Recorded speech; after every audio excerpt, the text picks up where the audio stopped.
Hello and welcome to another video of Selling Life Annuities. I'm Steve Allison, annuity specialist here at Gordon Marketing, and today I'm with my good friend Tim Luby, National Sales Director of Annuities here also at Gordon Marketing.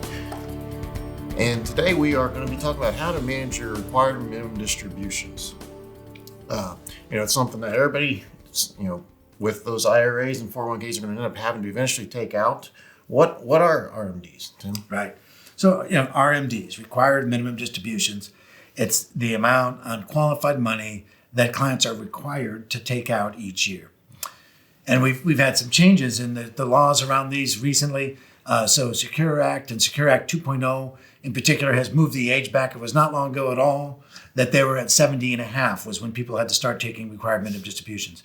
That was pushed back to 72, and now it's all the way back to age 73. So now people with qualified money, 401ks or IRAs are required to begin taking money out, at least at some minimal level, by the time they turn age 73. Well, that's kind of convenient, right? For clients, they get to wait a little bit longer. Is there anything else changed with the Secure Act that, I heard maybe that there might have been something that may have changed if the client may have forgot to take their RMD. Right. Yeah, so there used to be some pretty substantial penalties if someone didn't take the required amount out in time. I think it was up to 50% of the amount that they didn't take out. Wow, that's a lot. So that's been reduced. I believe that's in the 25% range now. But it's not terribly difficult to comply with the required minimum distribution, rules. So we should probably talk about that briefly. What in general are the rules, right? Mm-hmm.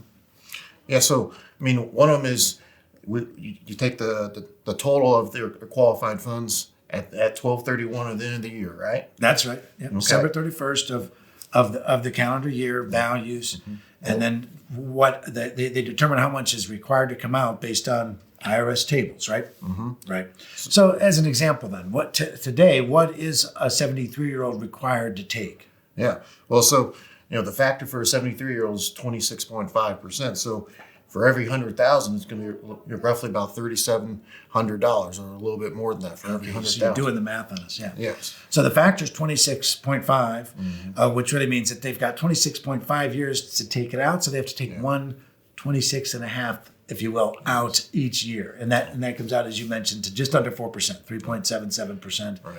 So on 100,000, they'd have to take out $3,773 yeah. per year for that year to manage the required minimum distribution.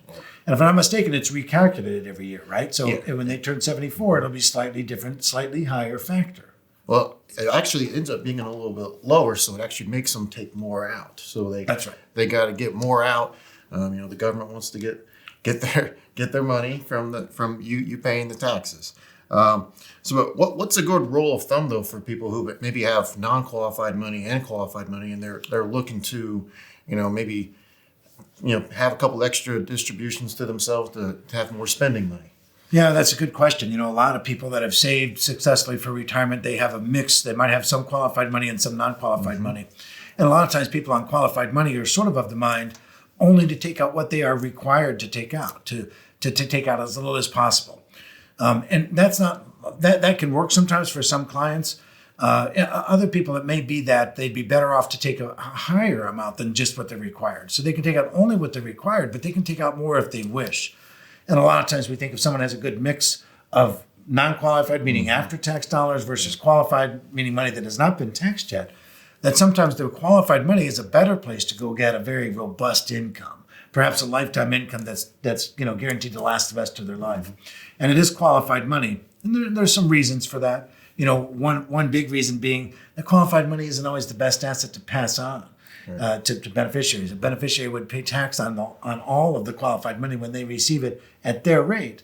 Whereas if they have a non-qualified asset or something else that may have better features and benefits to it as it relates to passing it on.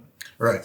And so, taking out a little extra on the qualified accounts at maybe potentially a lower tax bracket or a lower tax rate today versus what the tax rate could be 5-10 years from now. Also, they can take out money out of their non-qualified accounts in the future when the taxes are a little bit higher. But I guess some people, when they have annuities, they have a couple different options when it comes to taking income out of it. Instead of just taking out a withdrawal here or there, they have an income rider, maybe they've annuitized their money. Does that affect at all their RMD? Right. It does. Those are two terrific tools. You talked about annuitization and the withdrawal benefit riders that are available on fixed indexed annuities. And both of those can be really good solutions for addressing or managing, if you will, the required minimum distribution for people in the long term. On annuitization, if they annuitize a qualified account, it satisfies the required minimum distribution. If they annuitize, I should say, that qualified account for life, that satisfies the required minimum distribution on that for the rest of its time, even if they do it for periods certain, which would mean they'd be taking it more rapidly than just their lifetime. So that satisfies the RMD completely, and often the rider options that are available, the guaranteed minimum withdrawal benefits, will satisfy the RMD completely too. Exceed the amount that they're taking out. It could be a pretty robust income level for life, but it would always satisfy the required minimum distribution, meaning the amount that they're required to take, keeping them out of trouble, keeping them out of potential penalties and problems with not meeting the minimum requirements on that.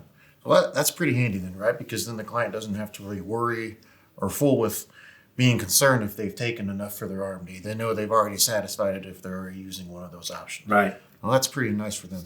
So, but for the benefit of the people who are watching, how would they reach out to us if they have any questions about helping out their clients with this? Right. Good point. So, Steve and I are on the annuity team at Gordon Marketing. You can reach out to the annuity team. You can reach me via email at timl@gordonmarketing.com. My extension is 213 at Gordon Marketing. And you can reach Steve at sallison@gordonmarketing.com. And he's at extension 140, right? That's right. So, yeah. We want to make sure that anyone who is watching, make sure you hit that subscribe button, notification bell, so you get notifications every time we post a new video. And with that in mind, happy selling.